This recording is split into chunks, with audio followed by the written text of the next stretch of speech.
All right, hope you're having a great Sunday. So I don't know if you recall, but I had bought these pair of lanterns, these 220Es. One was a, what was it, 53, and the other one was like a 61. Anyway, they had these really bad smashed in areas on the fonts. This one was extremely bad, really smashed in. So my concept was, and I mean, I've heard people doing similar type stuff, so it's not like it's new. I did something a little different. So what I did, first thing is washed them up because they were nasty and dirty. Got them all scrubbed up and clean. Then what I did is I filled them up with water as full as I could. Put the caps on tight, twisted and sealed up the pump, and then I screwed in a grease gun, okay? But I was really hoping to this was my plan, is that I actually filled up. I really wanted to use Crisco because I thought it'd be a lot easier to get out with just a bunch of hot water. It'll dissolve, melt, and pour it out and that type of thing, you know. And plus it's a more environmentally friendly type of situation. But unfortunately, it didn't quite work out. I did pump some in, but it stopped pumping. It wouldn't prime good. I don't know. I mean, I didn't use the cartridge, but it seems like the cartridge really doesn't make a damn difference. So at the end of the day, what I did is I had the red grease cartridge.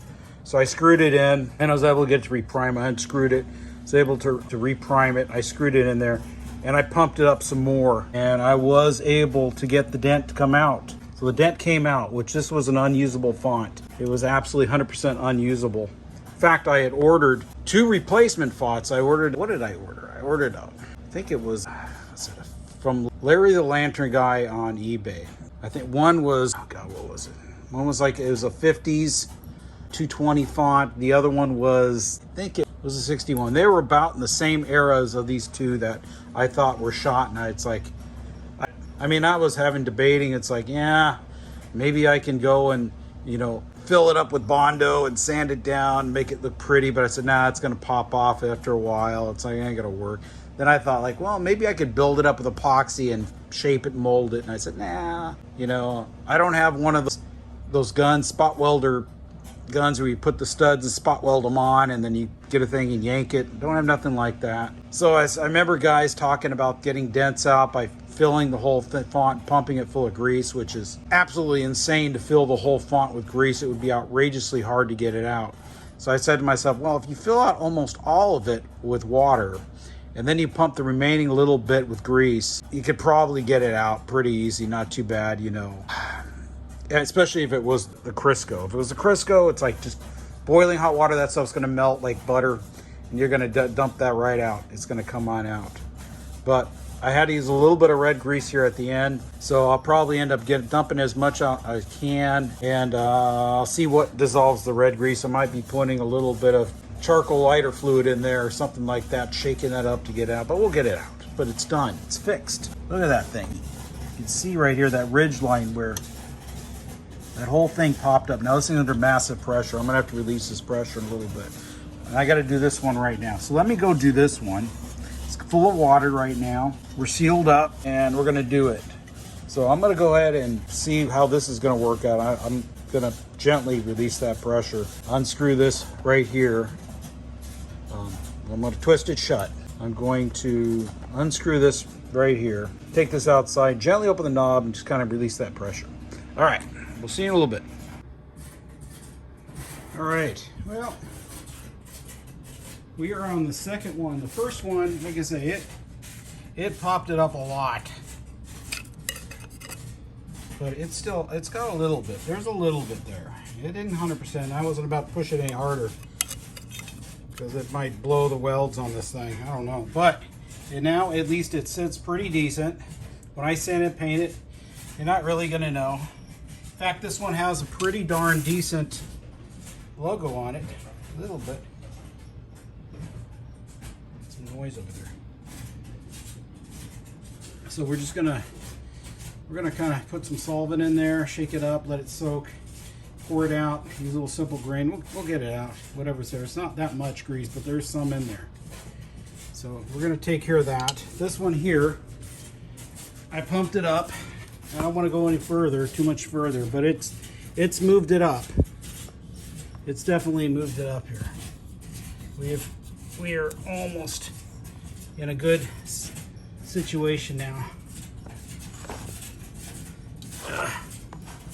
You know, I'm gonna give it a little more. I got safety glasses on. I'm gonna stay away from it. Try to avoid shrapnel, you know. But I think we'll give it a few more pumps and we're gonna call it a day. Like I say, we're going for 100% better, not 100% perfect. If it looks like it's 100% better, it means that I can put on the collar and it don't look half bad.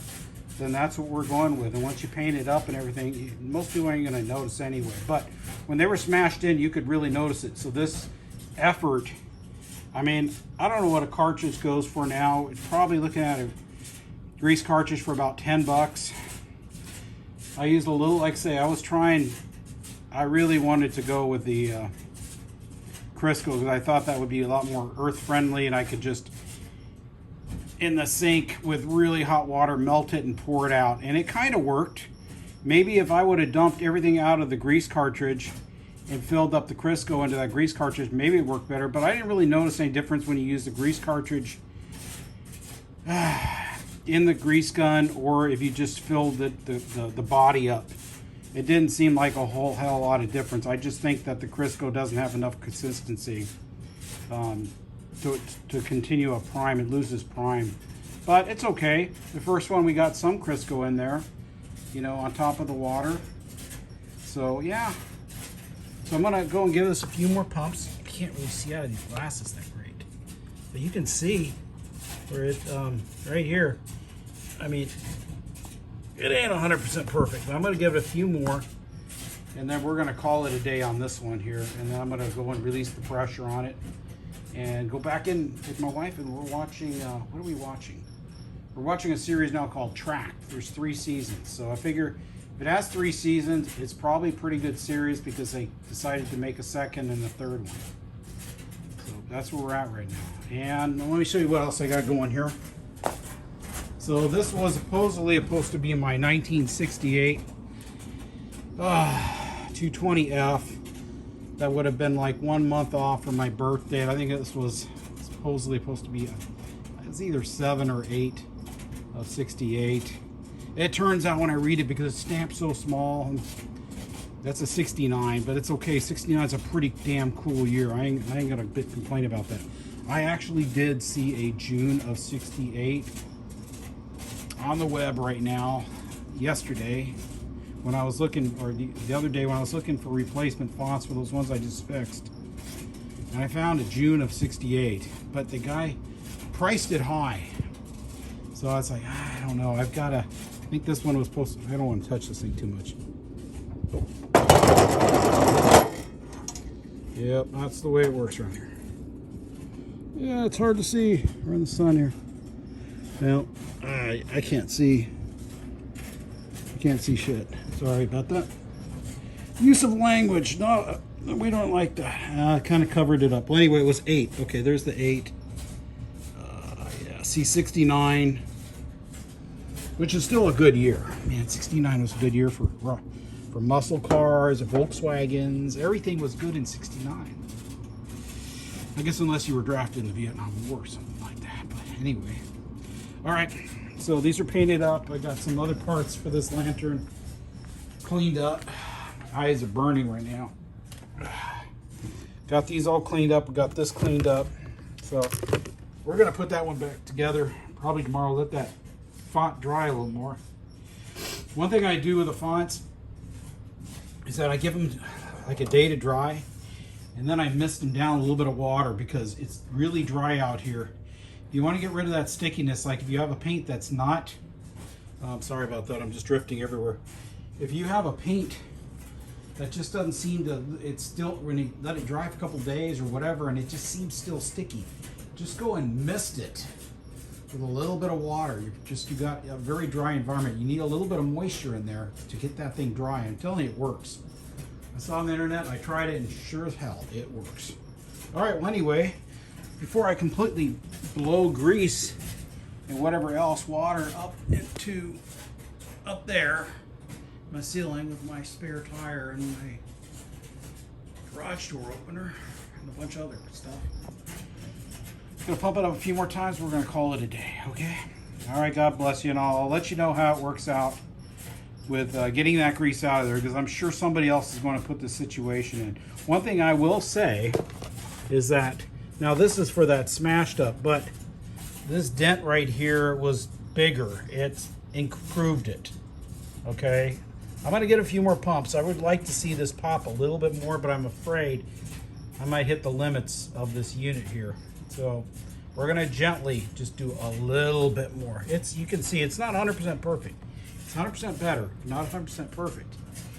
I mean, I guess if you wanted to make this thing look just 100% beautiful, and you didn't have one of those spot welders to spot weld the little tabs on there and yank on it and all that stuff, and you did my method, if you could get most of the dent out, then you could use a very thin coat of Bondo, or you know, yeah, I'd use a little bit of Bondo, or you know, similar type of body filler. Keep it under like an 1/8 inch, a real thin one, and then just sand it into shape. Then you're fine. Like I say, when I got these, there's no way. If you did it, you're like in the 1/4 inch territory, and that's like cheap ass body work, you know. That's the 1 year paint job type thing. So we don't want that. So me, I'm not going to use any. I'm just going to pump it out and get it the best I can. 100% better, not 100% perfect. Sand it, spray them, and we're good. This one, like I say, it's I'm not sure if this is the, oh yeah, this is the 53, so it's a good one to save. So yep, that's where we're at here. All right, bring it back and well, when I do get the grease out, I'm trying to get it out. Thank you for watching. I appreciate it. All right, so I gave this thing a little bit more pumping up, but to be honest with you, I think we're in blow shit up territory right now. I think, you know, it's always going to be just one more squeeze to get a little better, or one more squeeze to blow shit up. You know what I mean? That's really where you're getting at here. I don't have no pressure gauge. I don't know what this is rated for, but I don't know. It's just one of those things, you know. You got to take a little risk, but try to do risk safely at least. At least get the safety glasses on and stand away the best you can. But it's just like when you freeze. I thought the other method was I was going to throw it in the freezer and let them freeze and let the water expand. But I was afraid that the expansion might actually bulge other areas I don't want expanded, like the bottom of the tank or something like that. You know what I mean? This is a little bit more controlled, I guess. I don't know. So, but the other way would be cleaner. I mean, you just freeze it and thaw it out, hoping that the water would be enough to expand it, like throwing a soda can in. Have you ever thrown a soda can in just to, you're like only planning to leave it in there for a short time to get it cold, because it was, you know, you're out of them in your refrigerator, so you want, I'm gonna throw it in the freezer, and you forget about it, and the next day you go and either it burst or it just smushed everything out, and it's still closed, but it expanded everything. And that's kind of the thought about that. But this worked. This works pretty good. I think I'm going to go a few more pumps and when we're done here. Okay, like I say, I'm in one more pump to pop that dent just a little bit more, or one more dent to blow this seam, or some kind of seam type of situation. I don't know. One of these things. But it's built good. Definitely built good. I'm right there. I mean, we're good. It's, you know, there's still a little bit. You're never gonna get perfect, but the collar will sit on it real nice. That big dent has been smushed up. This little guy is almost gone. Like I say, you're just at the territory of one more pump, just one more pump, and I can pop that.